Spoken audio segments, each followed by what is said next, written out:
नहीं चाहते हैं ना। मोदी जी को इस बात का पता था सबसे घटिया विपक्ष भारत का है हमारे यहाँ का, कि ये पास होने ही देंगे। इसको तो पता था ना, तुरंत ऐसी कार्रवाई होगी। जो पार्टी भारत माता की जय नहीं बोल सकती है, ठीक है, महिलाओं के लिए कहती है, वो कौन सी राष्ट्रवादी पार्टी हो सकती है? महिलाओं के साथ तो कभी भी खड़ी नहीं हुई। शाबानो के केस में देख लो, एक इनका सांसद खड़ा होकर संसद में कहता है कि भैया अगर आपके साथ किसी बहन बेटी के साथ तो उसको एंजॉय करो, ठीक है। और स्पीकर कह रहा है, कर्नाटक का हाँ स्पीकर। बिल्कुल कह रहा है साहब, फोन देखते हुए पकड़े जाते हैं संसद। कोई भी शख्स गूगल कर ले, वो सिर्फ इतना ही डाले गूगल पे नारी शक्ति वंदना अधिनियम, तो पूरा उसके अंदर तीसरे नंबर का जो क्लॉज है उसके अंदर ये जुड़ा हुआ है कि ये शर्त है, ये तीसरे नंबर का क्लॉज आएगा, उसके अंदर लिखा जाएगा क्लॉज शर्त कि परिसीमन और जनगणना के बाद सांसदों की संख्या बढ़ेगी, उसके बाद ही ये बिल जो है वो आरक्षण का लागू होगा। लेकिन क्यों कर रही है? ये 2010 में जब यूपी की गवर्नमेंट थी, 2/3 का इनके पास बहुमत भी था, ओपोजिशन में जो बीजेपी थी वो भी समर्थक में थी, तो 2010 में जो लाए तो थे, राज्यसभा में पास हुआ था, लोकसभा में नहीं करवा पाए थे क्योंकि इनकी मंशा ही नहीं थी। ये देखो कांग्रेस पार्टी जो है उनकी जो है नारी शक्ति जो है वंदना जो है वो शुरू होती है श्रीमती सोनिया गांधी से, खत्म होती है प्रियंका गांधी। वो दो नारी शक्तियां उनके लिए जो है उनकी वंदना ही करते हैं। ये कांग्रेस के जो चमचे हैं इनके आगे बढ़ नहीं रहे। नारी शक्ति मुझे बताइए, ये नारी सम्मान देने वाली बात कैसे कर सकती है वो पार्टी जिन्होंने शाहबानो के केस को पलट दिया था, राजीव गांधी जी ने, राहुल गांधी के अब्बा ने, वो नारी सम्मान की बात कैसे कर सकती है? और अखिलेश यादव जो कह रहे हैं मुस्लिम महिलाओं को भी दिया जाए, उनकी चिंता हो रही है। हालांकि संविधान के अंदर कोई ऐसा प्रावधान नहीं है कि धर्म के नाम पर आरक्षण दिया जाए, संविधान के अंदर कोई ऐसा प्रावधान नहीं है, लेकिन इन्हें भी मालूम है कि ऐसा पॉसिबल नहीं है, लेकिन इनको खुश करना कुछ कट्टरपंथियों को, इसलिए अखिलेश यादव कह रहे 33 को। और उसका तुरंत जवाब दे दिया माननीय गृह मंत्री अमित शाह जी ने, उन्होंने बोला अखिलेश जी आप अपनी सारी सीटें मुस्लिम को दे दो, हमें कोई ऑब्जेक्शन नहीं है इसके ऊपर, लेकिन ये देंगे नहीं। अभी आपको मालूम है जो लोकसभा चुनाव हुए 64 सीटों पर चुनाव लड़ा किसने? सपा ने। और मुस्लिम कितने थे? मात्र 4। और आरजेडी में कितने थे? मात्र 2। अपनी दफा नहीं देंगे, ये बस कैमरे के आगे मुस्लिम तुष्टिकरण की राजनीति करेंगे। वो अखिलेश यादव के फादर क्या बोलते थे, मुलायम सिंह यादव, लड़के हैं गलतियां हो जाती है, ये महिलाओं का सम्मान करेंगे। वो कहते थे यदि संसद में महिलाएं आ जाएंगी तो पूरी सीटी बजाएंगे। ये 2010 में दिया गया अभियान है, कोई भी शख्स गूगल करके देख ले। तो जो आरजेडी पार्टी है जो लालू जी की है, उनकी अपनी परिवार की महिलाएं अपने परिवार के पुरुषों से पीड़ित है, उनकी अपनी बेटी निशा उनसे परेशान है, उनकी बहू अपने घर के पुरुषों से परेशान है। तो ये महिला सम्मान की बात ना ही करें तो ज्यादा अच्छा है।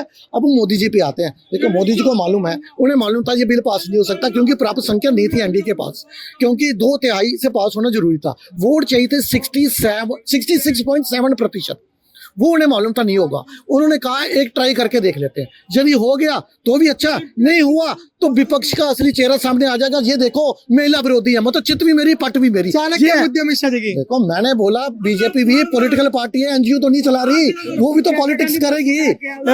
वो तो खुद विपक्षी मान लिया था कि अमित से चाणक्य बुद्धि लगाए कि मतलब चित भी पट भी मेरा ही होगा। अब देखिए हम कह सकते हैं कि कांग्रेस कभी भी महिला का पक्ष में नहीं रखी। एक से नेता भरे पड़े हैं, मुलायम सिंह महिला लड़कों से गलती हो जाती है, फिर उनके बेटा अखिलेश यादव के पत्नी पे खुद मौलाना रशीदी टिप्पणी करते हैं तो मुंह चुप। वो महिला जो सांसद है वो भी नहीं कुछ बोलती है, उसके बाद उनके पति भी नहीं बोलते हैं जो पूर्व मुख्यमंत्री रह चुके हैं। उसके बाद देख लीजिए ये केजरीवाल साहब, वो अपने महिला सांसद को अपने कार्यालय मारते हैं। फिर उसके बाद लालू यादव देख लीजिए अपनी जात के बहू को घर से निकाल देते हैं। फिर उसके बाद तेजस्वी यादव ये कह रहे हैं जैसे इन्होंने समझाया बहुत अच्छा कि ऐसी ऐसी चीजें हुई, लेकिन अपोजिशन कह रहा है कि मोदी जी को ना लगता है एनएसडी स्कूल में उन्होंने एडमिशन लिया था, नेशनल स्कूल ऑफ ड्रामा, उनके पास तख्तियां कहां से आ गई?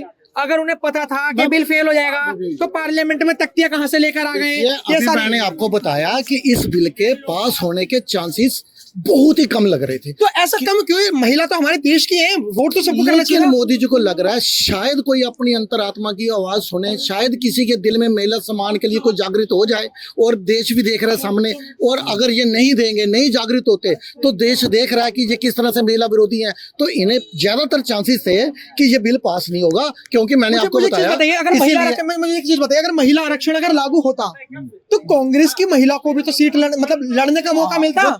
नहीं, ऐसा थोड़ा ना कि बीजेपी की महिला आती, कांग्रेस की आती, समाजवादी पार्टी हर निर्दलीय भी आती। वो नहीं, नहीं चाहते हैं ना। मोदी जी को इस बात का पता था सबसे घटिया विपक्ष भारत का है हमारे यहाँ का, कि ये पास होने ही देंगे। इसको तो पता था ना तुरंत ऐसी कार्रवाई होगी। जो पार्टी भारत माता की जय नहीं बोल सकती है, ठीक है, महिलाओं के लिए कहती है, वो कौन सी राष्ट्रवादी पार्टी हो सकती है? महिलाओं के साथ तो कभी भी खड़ी नहीं हुई। शाबानो के केस में देख लो, एक इनका सांसद खड़ा होकर संसद में कहता है कि भैया अगर आपके साथ किसी बहन बेटी के साथ तो उसको एंजॉय करो, ठीक है। और स्पीकर कह रहा है, कर्नाटक का हाँ स्पीकर। बिल्कुल कह रहा है साहब, फोन देखते हुए पकड़े जाते हैं संसद में। मतलब कांग्रेस ने आरोप लगाए हैं। आरोप देखो काहे के फोन देख के तो बीजेपी के लोग भी पकड़े जाते हैं पार्लियामेंट में। अभी यहाँ पे जितने भी आपको खड़े दिखे लोग, जिनसे भी आपने पूछा, सबसे यही मालूम हुआ कि ये जो इंडी ठगबंधन बना है, ये महिला सम्मान की बात नहीं कर सकता। अभी आपने बोला कि कांग्रेस क्यों अपितिक, क्योंकि कांग्रेस को ये है, यदि महिला सांसदों की संख्या बढ़ेगी और महिला सांसद आगे आएंगी तो जनता को लगेगा प्रियंका गांधी और सोनिया गांधी से भी बढ़कर गद्दावर नेता है कांग्रेस पार्टी में, तो इनका वर्चस्व कम होगा।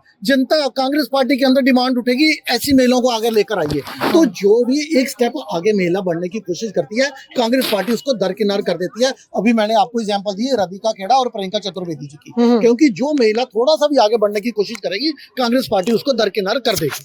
तो इसलिए इनको दिक्कत है कि महिला आगे ना बढ़े। आपने तो एक्सपोज कर दिया, आपने तो कांग्रेस पार्टी जो अपना पूरा एजेंडा चला रही थी वो तो पूरा एक्सपोज ही हो गया सर।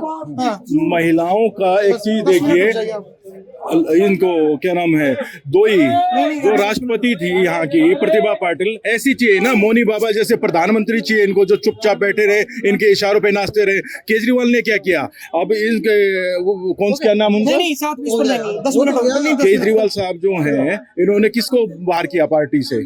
जो सांसद किसको, राघव चड्ढा कर दिया ना, क्योंकि महत्वाकांक्षा बढ़ती जा रही है और इनसे ज्यादा चर्चित वो रहे, इसलिए उनको बाहर करो। कांग्रेस पार्टी का भी शुरू से यही स्टैंड रहा है, देश विरोधी हर एजेंडे के साथ है। रात को 2 बजे कोर्ट खुलवा देते हैं, लेकिन जनमत के साथ नहीं होता। जो भी देश हित का काम होगा, अगर महिलाएं पढ़ेंगी लिखेंगी और आगे आके उनको आरक्षण मिला तो क्या दिक्कत आ रही है? ये चाह रहे कि प्रियंका गांधी वो एक महिला से है और कोई महिला नहीं, या ममता बनर्जी है, या डिम्पल यादव ही है, या राबड़ी देवी है, इसके अलावा कोई महिला नहीं है देश में। तो इनका तो परिवारवाद जो है ना, वो खुल के अपने अंदर लेके आ रहे हैं और उससे जनता को काफी दिक्कत है और महिलाओं को आगे आना चाहिए। कौन कर लेके आएगा इनको? देखिए बिल्कुल, किसकी इनकी हक की बात तो प्रधानमंत्री कर रहा है, आज तक पहले क्यों नहीं आया? आज तक शाहबानो केस में भी राजीव गांधी ने यू टर्न ले लिया सुप्रीम कोर्ट का फैसला आने के बाद। तुष्टीकरण की राजनीति बहुत ज्यादा हावी हो चुकी है कांग्रेस पे खासकर। रामेश्वर भैया, और इसके अलावा महिलाओं को भी आगे आने के मोदी जी का साथ देना चाहिए। हम इसी विषय में बात करेंगे। हाँ हाँ, तो जब प्रियंका वाड्रा जब बोलिए दी थी कि ये जो थे कि चाणक्य थे, तो समझ गए थे कि बिल पास नहीं कर पाएंगे, इसीलिए पोस्टर छपवा दिए थे। एक नहीं, उसमें अनेक नेता बता रहे हैं कि जो मतलब क्राइम भी कर चुके हैं और महिला के प्रति टिप्पणी भी कर चुके हैं और उस पर मौन भी रख चुके हैं। ये 2 मिनट बात सुनिएगा। पहले अखिलेश यादव के पिता मुलायम सिंह सर, आप जैसा अखिलेश यादव जी के पिता के पास जा रहे हैं, हम उन्हें हमारे टॉपिक क्या नहीं, हमारा टॉपिक है अपोजिशन जो एलिगेशन लगा रही है। सर, अपोजिशन पता है एलिगेशन क्या लगा रही है? कि मोदी जी की मंशा ही नहीं है और वुमेन को रिजर्वेशन देना। ये लोग डिलिमिटेशन बिल पास हो चुका है। हाँ, ये एग्जैक्टली लिमिटेशन फेल हुआ था। है। हाँ, 800 कुछ सीटें, 850 सीटें बढ़ाई जा रही थी। हाँ। इस देश की जो कहते हैं आधी आबादी है महिलाएं, सही बात। माताओं बहनों के सम्मान में 33% रिजर्वेशन हो चुका है। हाँ। अब 543 सीटों पे चुनाव होता है। बिल्कुल। अब उसी में से उनको देनी पड़ेगी सीटें। हाँ। आप सोच के देखो, 100 सीटें तो देनी पड़ेगी। और अभी बिल तो पास हो गया और इस पे बवाल कटेगा और इसमें हर पार्टी को देनी पड़ेंगी, ये भी सोच लेना। अखिलेश यादव से पूछा गया कि आपने उत्तर प्रदेश में कितनी महिलाओं का पार्टिसिपेशन कराया, वो मुस्लिम महिलाओं का आरक्षण चाह रहे थे। भाई महिलाएं होती है, तुम हर जगह मुस्लिम को क्यों घुसेड़ देते हो? तुम पाकिस्तान चले जाओ ना यार, वहाँ पे चुनाव लड़ लो।